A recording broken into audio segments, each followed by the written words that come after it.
Hi, welcome to Call to Learn. We are here with Jacob Householder, and we are excited to be able to interview him and to ask him his homeschooling journey. So thank you, Jacob, for being here. My pleasure. All right, will you start with and tell us your story, tell us your journey and how you got to be a homeschooler? Yeah. I kind of have to start from the very beginning. Kindergarten, preschool, first grade, I rocked it. I was in public schooling and I was the fastest at the puzzles and best at the coloring, and into first grade, everyone wanted to be in my group, whatever I was doing, because I was the smart kid. Gotcha. And that's how I defined myself for those early years. Mm-hmm. And then in second grade, there's a girl named Caitlin who was always better at anything than I was. I was number 2 at reading, number 2 at math, anything. I was right behind her. Yeah. And then I lost my identity because my identity had been how I rank in among my peers. Uh-huh. And that's how I defined myself, and I lost that. So then I didn't know what I was. And so that was in second grade. In third grade, after a full year of just trying to beat her at everything, and she would just handily beat me at whatever we were doing. Wow. In third grade, I just didn't do anything. I didn't do homework. I would be surprised if I had more than 5 days out of the year of recess because I was in study hall. I spent so much time in there that whenever I went home and my mom asked how my day was, and I said, well, I spent the day in detention, basically. And so she actually had the school change what it was called from detention to study hall because I was spending so much time there, and that was affecting how I felt about myself. It took me a really long time to recover from that whole identity crisis. Yeah. I didn't That's really such a young know. age. Oh my goodness. Oh yeah, third grade. Yeah, that's crazy. So I had lost my love for learning. I had to figure out what school was for if it wasn't for Winning. winning. Yeah. So then I decided it was for friends and girls and relationships or whatever. So then it was all about how can I get dates or how can I, meet as many people as possible. And it became a social life. And up through my senior year, I tested really well, which surprised my peers because they knew that I wasn't really studying, like I wasn't doing my homework. Yeah. But I was able to skip some grades worth of like subjects, individual subjects, just because I tested well. Mm-hmm. But my senior year, I was in a really interesting place. I had grown up believing that Christ was going to come soon, and that I grew up reading ever since elementary school, reading books on prophecy and the last days. And I read a lot of books that talked about the impending destruction of America and the apocalyptic chaos that we're going to have to endure until Christ comes and saves us. And that had really gotten to me. In third grade, I went to the girl I liked named Kristen and told her that she had to get baptized or else she was going to get burned when Christ came. Oh my goodness. And in ninth grade, I was telling the girl that I liked named Megan that I was scared because I didn't want to be without her when the government fell apart and we were all in tent cities. I wanted to make sure we were in the same tent city. Oh, wow. And it was just that belief totally directed how I handled school and relationships and family life and everything. Yeah. I didn't feel like it was worth learning anything because what's the point of a degree when the chaos is, or when the nation's in ruins? Yeah. So thankfully, I got rescued from that paradigm my senior year. I went to a fireside where a man spoke on prophecy, but in a way that was totally different from what I had studied. I was used to reading books where they had a timeline, like this is what's going to fall apart, and then this is what's going to fall apart, and this is what's going to get destroyed next. But he came in and talked about the prophecies of America, or America in history and prophecy, the destiny of this nation, and that he quoted people like Ezra Taft Benson, who has said, this nation shall endure because it's the base of the Lord's operations in the last days. If America falls or even is destroyed economically, then the church cannot grow in other nations. It's the American dollar that builds churches in Africa. It's in temples and supports the church globally. And so he said, we need to understand the difference between prophecy that's meant to cause a change and prophecy that's absolutely going to happen. He calls it the Jonah principle. Nineveh was never destroyed. It was just prophesied that it would be destroyed so that they would repent, and then it wouldn't have to be. And it's the same for America. J. Reuben Clark said, we only need to suffer as much as is necessary for us to repent. Hopefully it won't be unto bloodshed or civil war or whatever, but the nation will endure.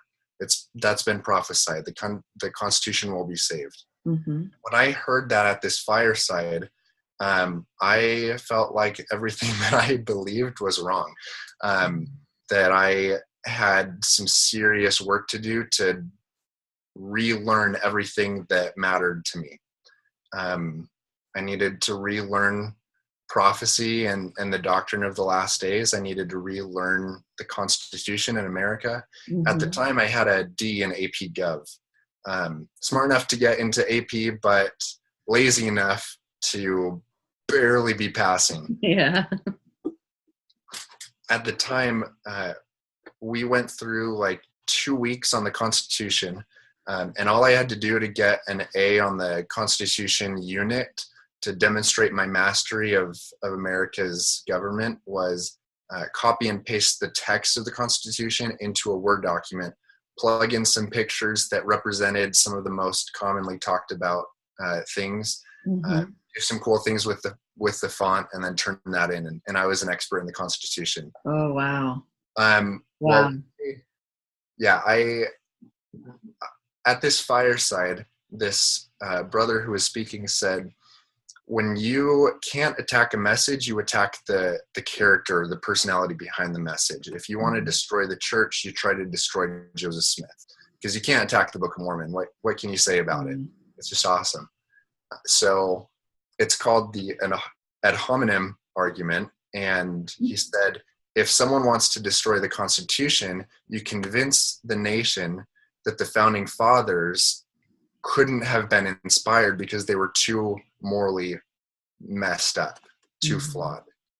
And so he explained that there had been a very purposeful attack on the founding fathers, and that all of these people were saying lies about them, and that he's done research on who started those stories and how much they were paid, and where the something like $2.25 billion came from and went to spread these stories. And oh my goodness, had all of this research that I was like, maybe I haven't been paying attention in school, but I haven't heard anything bad about the founding fathers. So maybe they're not as successful as you make them sound. Like, I just haven't heard this. Well, I went back to school after that weekend, and I think actually that was probably on a Wednesday night, so I had a couple of days left during the week. Well, I went back to school, and in my math class, I was talking with my friends about the founding fathers and some of the things that I had learned. And my math teacher overheard us talking and said, well, did you know this? Did you know that? And that's when I got like the full barrage. Mainly against George Washington and Thomas Jefferson. Yeah. And I didn't know the backgrounds background stories for those individuals, but I did feel the spirit when this brother was speaking, so I knew that the stories were lies. I just didn't know how to defend it. Yeah. So I told him that he was wrong and that I could prove it. And wow. I had that much confidence in what this brother was saying and what the spirit had told me. So he said, no, it's all true. Like Thomas Jefferson and Sally Hemings, and they've got DNA evidence. And that was a surprise to me. I'm like, well, it's still wrong. And he's like, all right, well, we'll see about that. So I said, okay, I'll bring you the research that I have and show you what I have learned.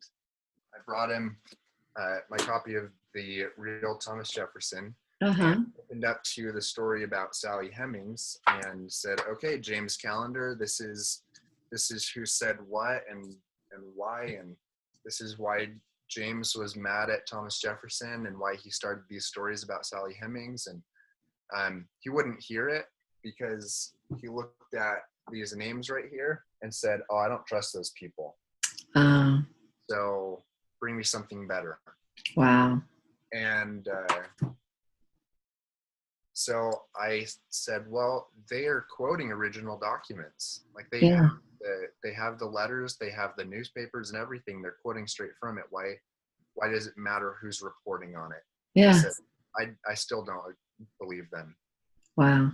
So then I said, okay, well, I'll do my own research. And so I spent the weekend. I don't think I did any homework, but I did more research than I've ever done in my whole life. Wow. Spent a few dozen hours reading about Thomas Jefferson and all of the stories that people were saying. And man, I got into the full issue. I found out why the story had resurfaced, and it was to defend Bill Clinton when he was having his scandals. And they were looking for a president who had done similar things so that they could say, oh, if one of these amazing founding fathers did it, then Bill could do it. Yeah.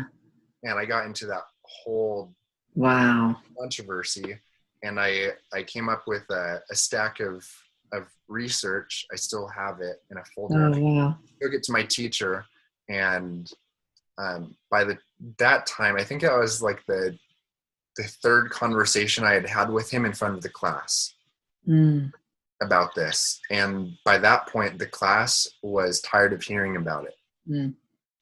He would have been willing to listen, but the class didn't want to hear it. Yeah. And that was a big wake-up call for me, because I realized education is a race to be the first person to say something to the kids, because if you can get them to believe something and to not care about knowing the truth or learning, then they'll latch onto the first story they hear, and then they won't care enough to learn whatever the truth is if they learned something that's false. Yeah.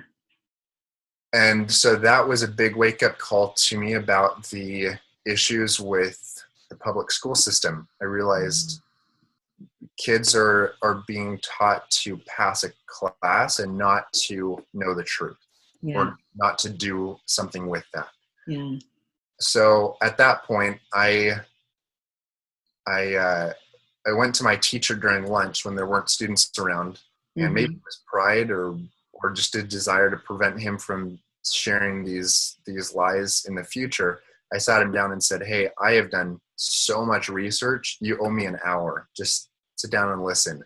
And I walked through my research, and I showed him the flowcharts I had created, the timelines, the maps. And he was here when this happened, so he couldn't have been responsible for this. But this other relative was here, and they had this reputation of doing these bad things, and showed him the whole story. And by the end, he was like, you're right. It wasn't him. So I was able to convince the teacher, but I couldn't convince the class because they had already decided they didn't care whatever happened. It just didn't matter to them. So I spent some serious time considering what I should do about my education after that. Mm. And I went to this brother who had taught this fireside, Mm-hmm. and I said, I know that you teach youth about the Constitution in America, and they do amazing things with that training. Yeah. I don't think I can catch up. I don't think I can be one of those kids, and do all those amazing things, but I at least want to know what they know. Yeah. And so he said,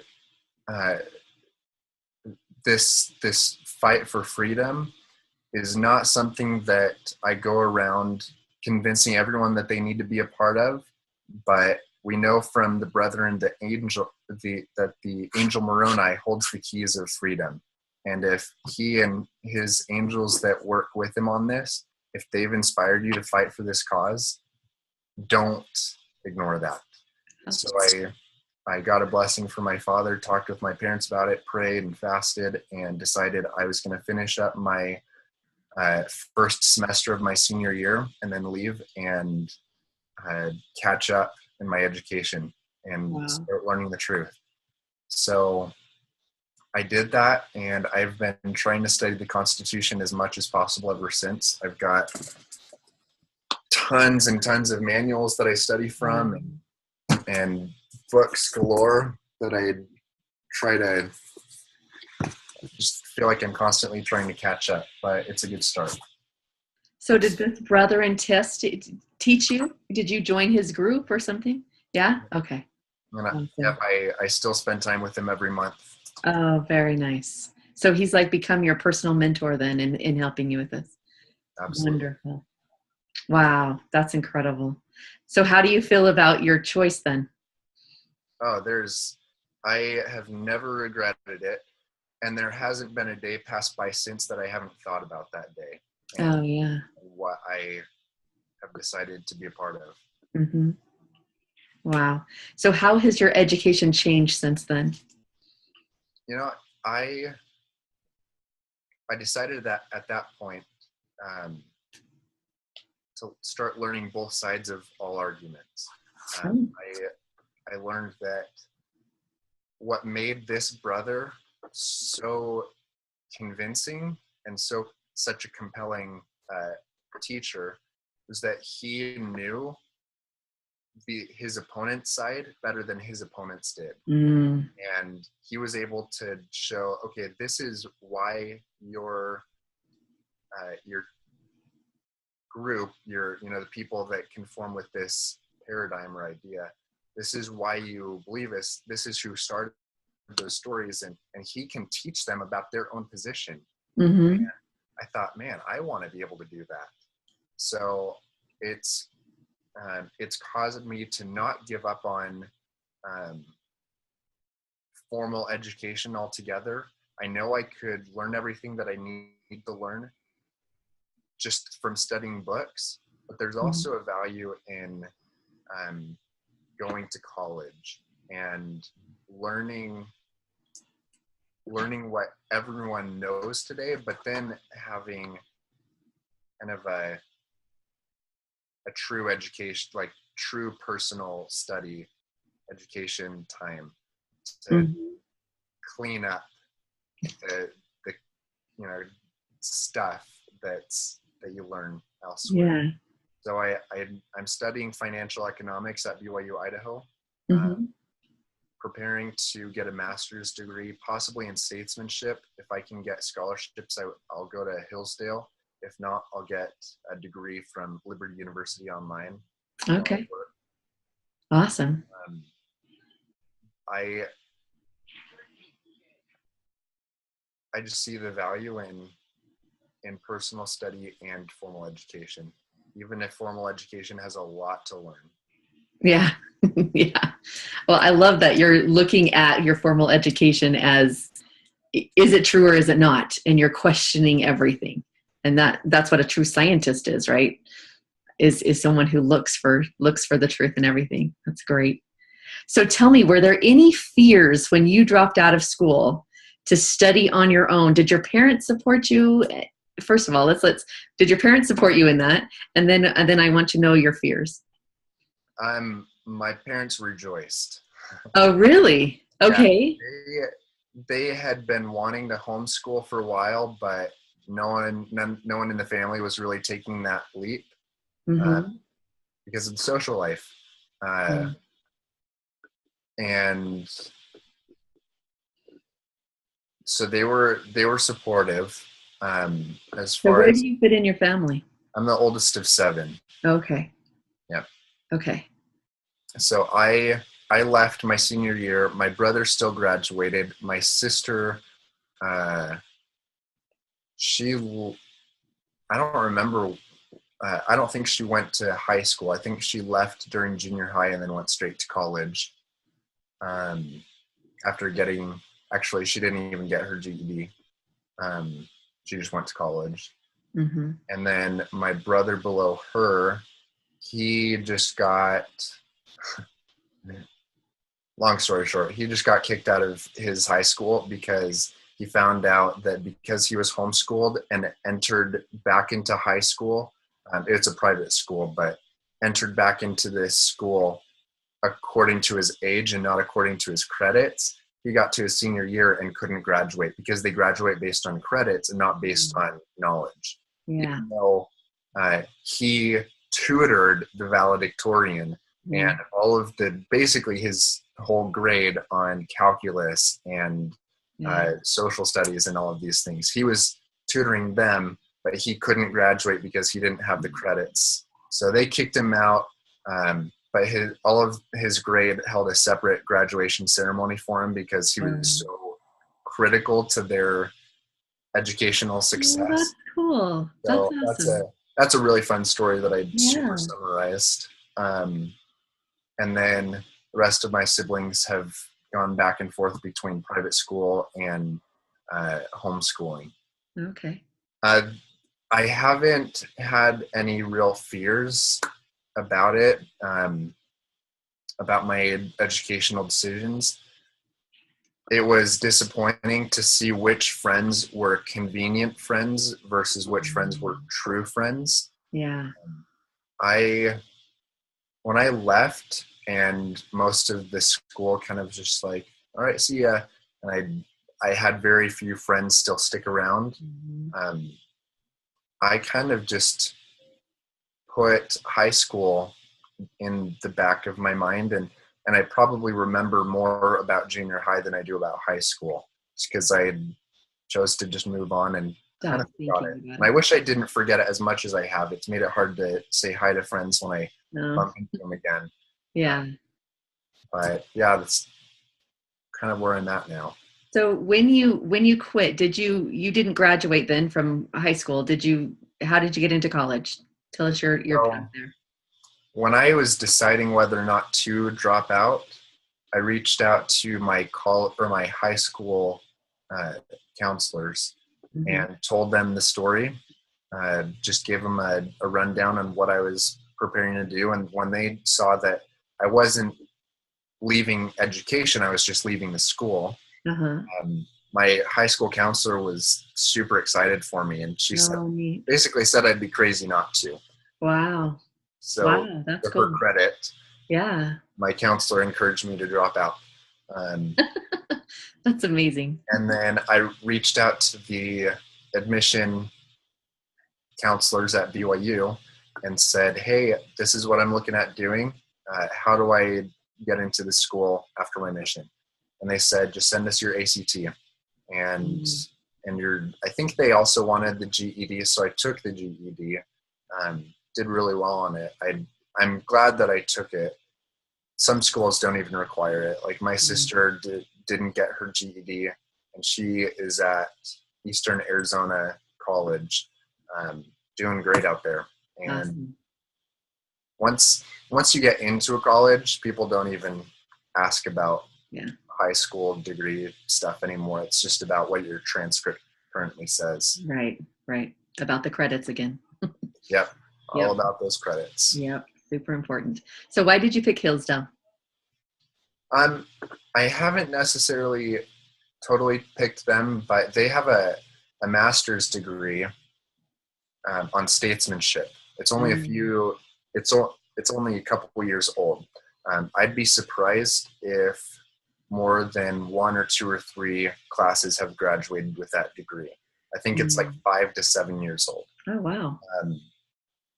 But it's on statesmanship, and it's totally geared towards a classical education on citizenship and just living up to our responsibilities as citizens and how to be a leader in the community. Mm-hmm. Hillsdale has a great reputation for being classically liberal and true conservative, Mm-hmm. holding those values and original intent. So that's why I would consider that school. It's just expensive. Hence, Yeah. I like that I have zero debt right now. I'm broke, but I have zero debt. Yeah. So it's a good place to be. Yeah. And I'm trying to keep it that way, not the broke part, but the debt-free part. And I don't want to go into $30, $40, $50, $60,000 of student loan debt. Yeah. So if I can't get good scholarships, then I'm probably going to go to Liberty University, which is something I can do online, which will fit with work, which would help me pay for school as I go. Okay. And Liberty University is actually, so the guy that's mentoring me on the Constitution, he graduated with a PhD in constitutional studies from Coral Ridge Baptist University in Florida. Cool. Well, that school consolidated with other schools to become Liberty University. So it's a school that I'm especially interested in as well. The thing is, Hillsdale, I don't think has a PhD program, but Liberty University does. Okay. So I'm inclined to get a master's from Hillsdale and a doctorate from Liberty University. Okay. That sounds wonderful. Sounds great.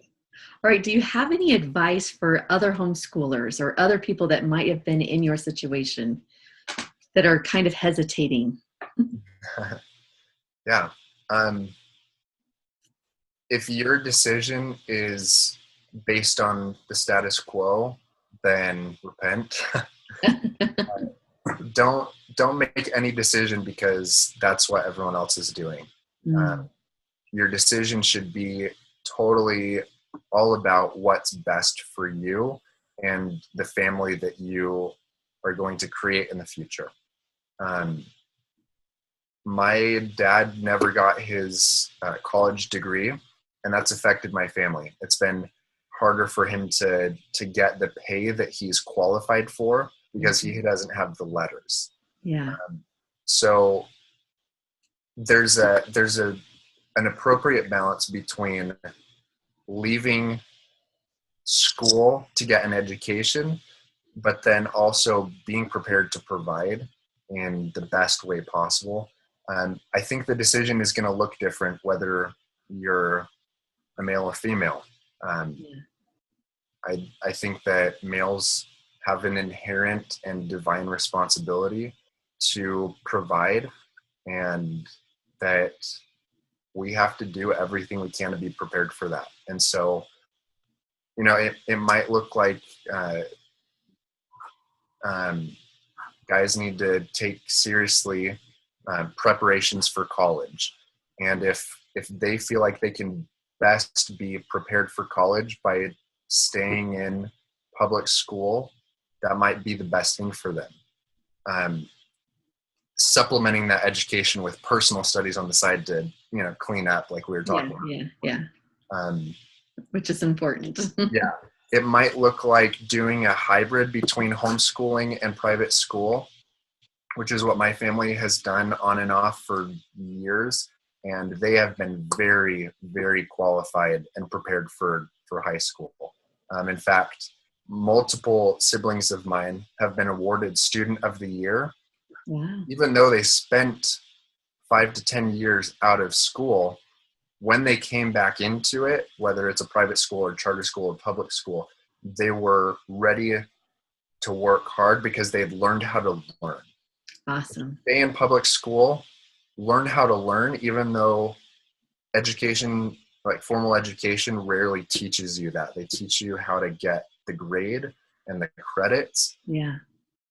If the Spirit says stick with public schooling or private schooling or whatever the formal education looks like, learn it the way it's supposed to be learned.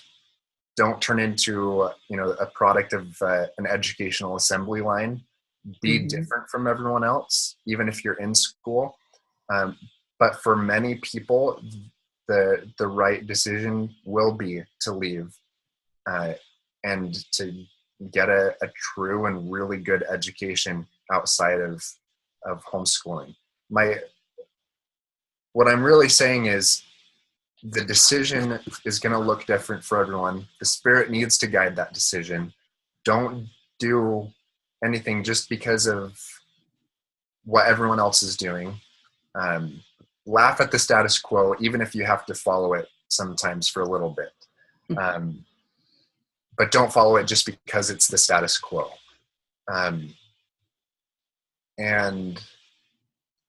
there may be times when public school is best for a couple years, and then homeschooling is best for other years. Yeah. It's such a personal decision that if someone tries to make it without the Spirit, then I fear for that person. Yeah. One way or the other, because I've seen people turn into awesome people going through public schooling, and I've seen people turn into awesome people going through homeschooling, and I've seen the opposite for both. Yeah. And it's all about whether the person is committed to the path that they're on. If you're a homeschooler and not committed to it, it's not going to be a very good experience. If you're a public schooler student and you're not committed to it, it's going to stink. So just choose what you're willing to commit to. Awesome. I love that. Choose what you're willing to commit to. That's a great place. That's a great quote. Well, Jacob, thank you so much for sharing your story and for sharing your inspiration and tips. It's very touching, and I know that many people will be affected by this, so I appreciate your time. Glad to help. Yeah. Thanks a lot. We'll see you. Yeah, bye.